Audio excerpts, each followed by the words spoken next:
बाज़ी वारे वफ़ाक़ी वज़ीर ग़ुलाम सरवर ऐं सिंध जे गवर्नर इमरान इस्माइल जहाज़ हादिसे वारे हंधि पहुची वाक़े जा तफ़सील वरिता। उन मौक़े ते वफ़ाक़ी वज़ीर ग़ुलाम सरवर सहाफ़ियुनि सां ॻाल्हाईंदे चयो त जहाज़ हादिसे में फ़ौत मुसाफ़िरनि ऐं अमले लाइ फ़ी कस 50 लख रुपया इमदाद ॾिनी वेंदी ऐं हादिसे दौरान मुतासिर थियल घरनि ऐं गाॾियुनि बाबति सर्वे पिणु मुकमिल कई वेंदी, जंहिं बाद मरमत जो ख़र्च बि वफ़ाक़ी हुकूमत बर्दाश्त कंदी।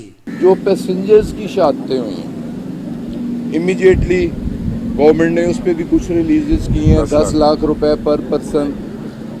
जख्मी है कोई नहीं, 2 ही सर्वाइवर हैं, उन्हें 5-5 लाख। लेकिन मेन अमाउंट जो इंश्योरेंस अमाउंट है जो तकरीबन 5 मिलियन के लगभग बनती है, हमारी कोशिश होगी कि जल्द अज जल्द वो भी प्रोसेस करने के बाद जो मुतासरा फैमिलीज हैं उन तक उनका हक पहुंचाया जाए। सर्वे का कह दिया गया है, असेसमेंट होगी कि हर घर की मुरम्मत पे, रिपेयर पे और रिहेबिलिटेशन पे जितना खर्चा आना है इंशाअल्लाह ताला वो हुकूमत वक्त बर्दाश्त करेगी। मुकम्मल घर मुरम्मत करके बहाल करके उन बासियों के हवाले किया जाएगा। इसी तरह जिन लोगों की गाड़ियां जली हैं उन्हें भी कंपनसेट किया जाएगा।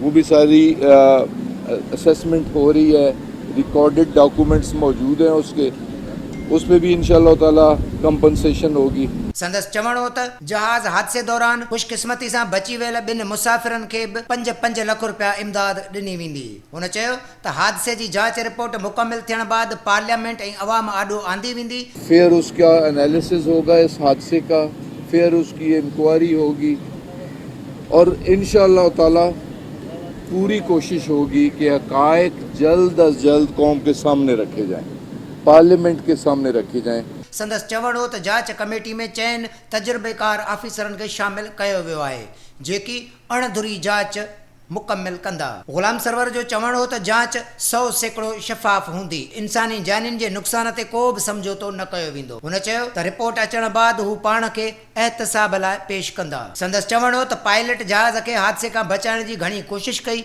पर हू नाकाम थियो। सिंध जे गवर्नर इमरान इस्माइल जो चवण हो त DNA टेस्ट लाइ लाहौर मां ख़ुसूसी टीम पहुची वई आहे, जल्द मैयतूं वारसनि हवाले कयूं वेंदियूं।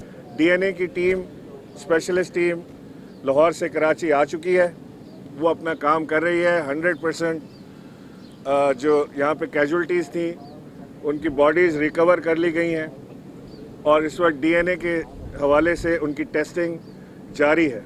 जैसे जैसे ये कंफर्मेशन आती जाएगी वैसे वैसे लाशें उनके जो वर्सा हैं उनके हवाले कर दी जाएंगी।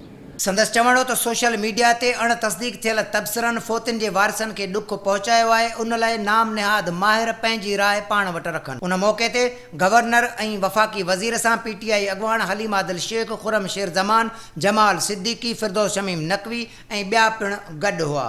कैमरामैन ग़ुलाम मुस्तफ़ा रिंद सां गॾु हकीम सेठार, सिंध TV न्यूज़, कराची।